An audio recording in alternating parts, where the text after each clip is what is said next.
Okay, so in this video, let us work on getting a main menu and a pause menu working. The main menu is just going to let us play the game or quit.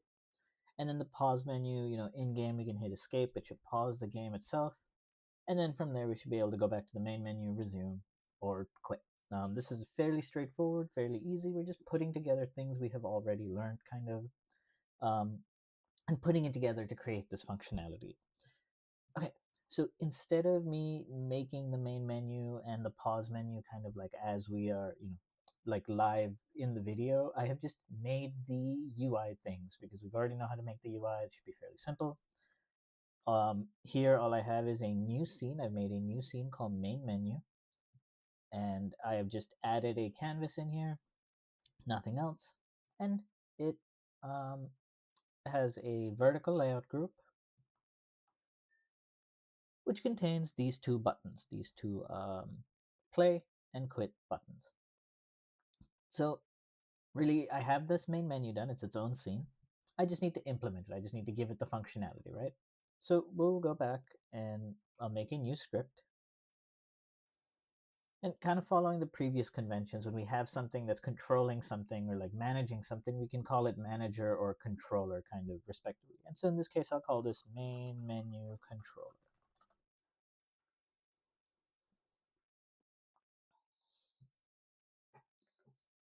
So once the script opens up, really our main menu has two pieces of functionality, right? Play and quit.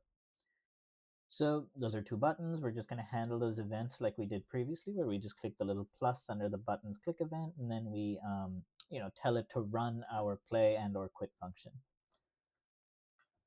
So I just need two functions here, a public void play game. You could call it start game, and a public void quit game. So for quit game, we just need to call a function that's application.quit, and that will let us quit the game.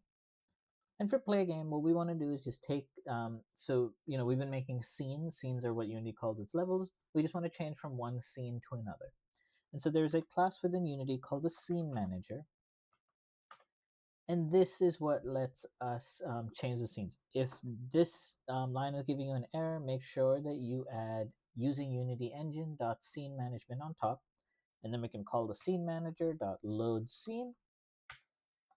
And it takes a bunch of, it can take a bunch of potential different parameters. But if I look at the first one here, it says int scene build index. So it needs an integer for the current scene index.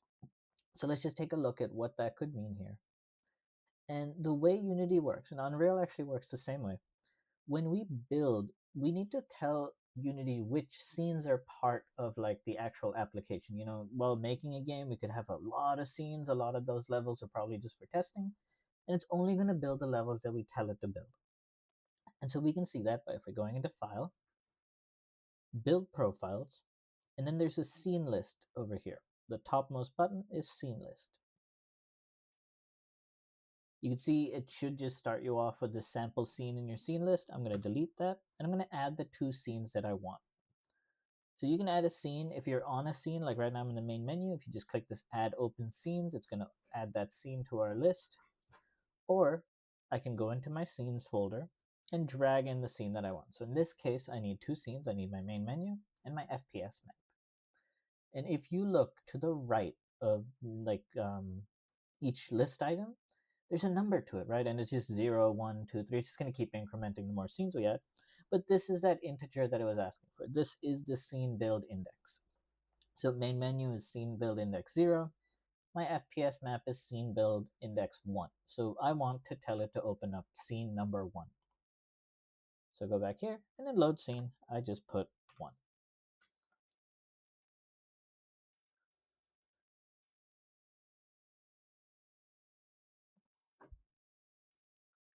And then we just need to make sure to add the main menu controller here and assign it to our buttons. So the play button is going to run play game, and the quit button is going to run quit game. And now, when we play it, Quit game is not going to quite work in the editor. If I hit this, it's not going to do anything. But if we built like an actual executable exe, this quit button will actually function. But when I click play, it takes me to this play menu, or to our FPS scene. And here you can already see I have this pause menu finished. Nothing is functioning right now. I can still move around, and the pause menu is just kind of displaying there. But that's really it for our main menu, right? It's just two functionalities. If you had a settings page, it's as easy as just when you click settings, it activates a little settings UI canvas, or panel here with all your settings options, and then you can close out of it as well. And let's just now deal with the other part, which is going into our FPS map and dealing with the pause menu. So as you can see here, my pause menu is going to have three different features. It's going to have resume, so we can continue playing the game, main menu, so we can return back to the main menu, and just quit, so people can just directly quit the game from here. So pause menu, just like the main menu, is also going to use its own controller that I'll put onto the canvas. And just a quick look at how this pause menu is made.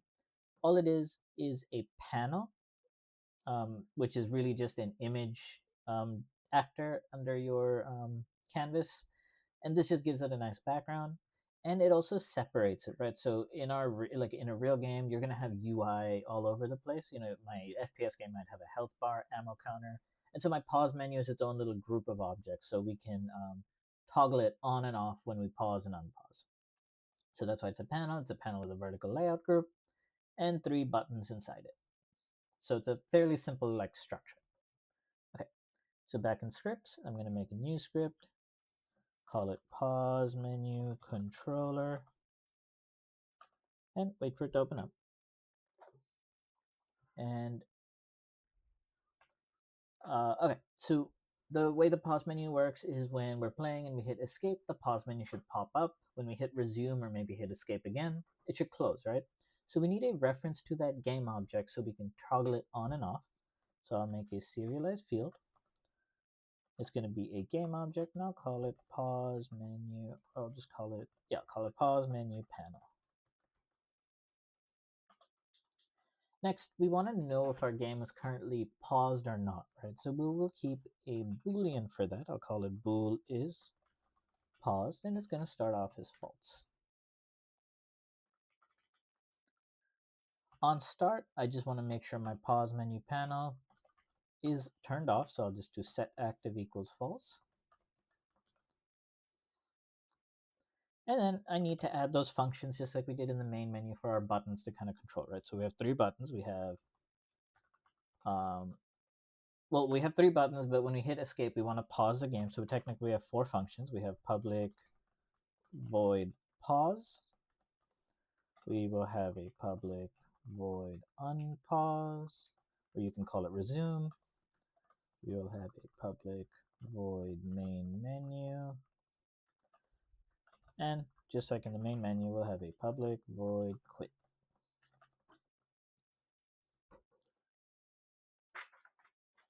So let's deal with paused first. When we hit escape, what should happen? First, we want to set that is paused variable to true. So is paused equals true. Next, we want to turn on that game object, right? So we'll say pause menu panel dot set active is true. And next, what we want to do is our game is going to be running when we pause it, right? Like enemies are going to be moving, our player is going to be moving around, physics is going to be active. We kind of need to turn that all off. And there's a fairly simple way in Unity and in Unreal, to deal with this, and that is just to turn the time scale to 0. So if our time is normally moving at a rate of 1, time is moving normally in the game. If we turn that to 0, time is essentially stopped. This can cause some bugs with heavy physics-based things, but for the most part, hopefully, this should just be a blanket kind of easy fix for kind of stopping your game from running. So we can call the time class, and we can just set the time scale is equal to 0. And this should just kind of stop our game from processing, and we'll see that again. If I jump and I pause my game, my character is not going to fall anymore. So let's set the time scale to 0. And finally, in the beginning of our game, what we had done was we had locked the cursor, right? We made it invisible. we need to set that to be unlocked so we can actually interact with the menu. So I'll do cursor.lock_state is equal to cursor_lock_mode.none.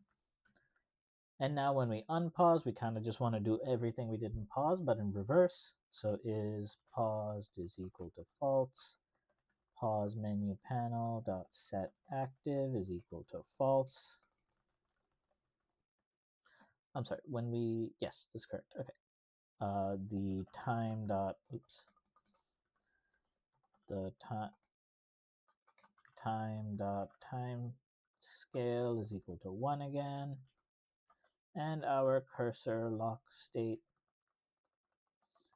is back to confined again. I'm sorry, locked.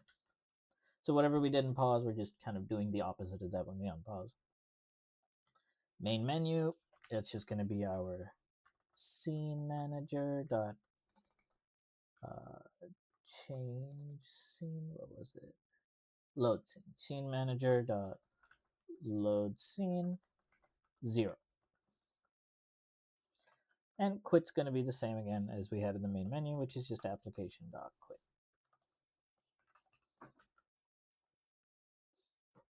And those are those 4 main functions, right? So 3 of these: quit, main menu, unpause, they're going to be bound to the buttons. The only one we have to deal with is pause, because when we hit the escape key, we want to pause, right? So you can, and it's probably a better idea to go into your input actions, add an escape key, pause key, and then read it in the input manager, and then, implement it here. But just to kind of keep this video quick and not having to do all that, I'm just going to call the keyboard.current.escape key was pressed this frame. We can just check if that had happened. Then we want to pause, right? So if we press the escape key, we can just call pause. We can make this a little nicer. If we press the if when we press the escape key, if we are paused, so if is paused is true, then we want to unpause. Otherwise, we can pause. And what this really is going to let us do is just kind of toggle between pausing and unpausing using the escape key as well, right? That's just most users would probably expect that behavior. Okay, awesome. And that should be all we need to do here. Let's go check, if this works.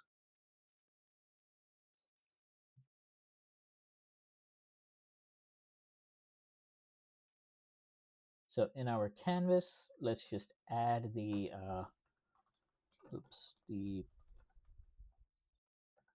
pause menu controller, and then drag the pause menu into this pause menu panel.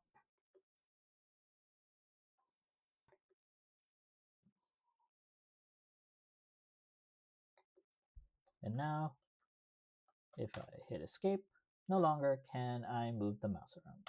Hit escape, we're out of that, right? Okay, the last thing we just need to do real quick is wire up these buttons. So first, let's start with resume. That's just going to be pause menu controller, unpause. The menu, that's going to be main menu. And finally, quit is just going to be quit. And with that, we have a main menu and a pause menu working. This makes just your game, whatever experience we're making, it makes it seem more complete because it gives our users more control over the application, right? Or over the game.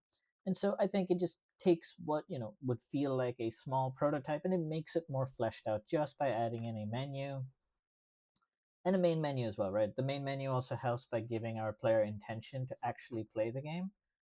They open it up and they're not immediately thrown in the game. They open it up and they choose when to hit play and start playing. And also, it gives a space later on to add like a title screen, maybe a settings page and stuff.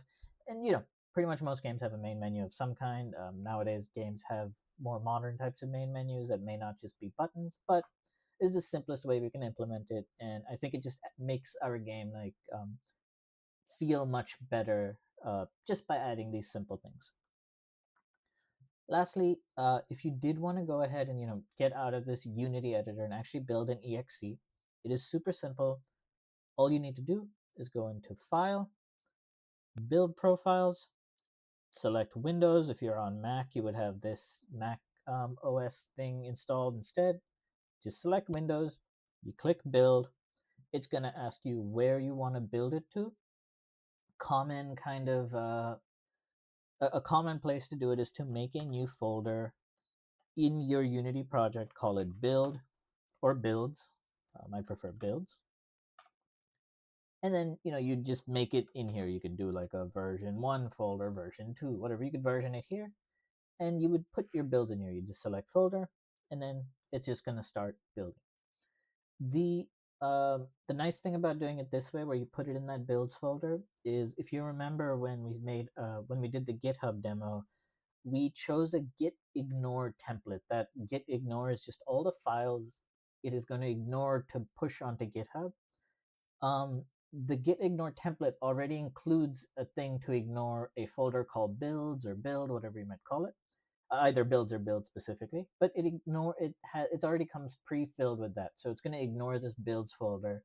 And we don't want to be pushing the builds folder to GitHub anyway, because these are going to, we're going to have a lot of builds as you're testing your game, and it's going to grow in size, and we don't need to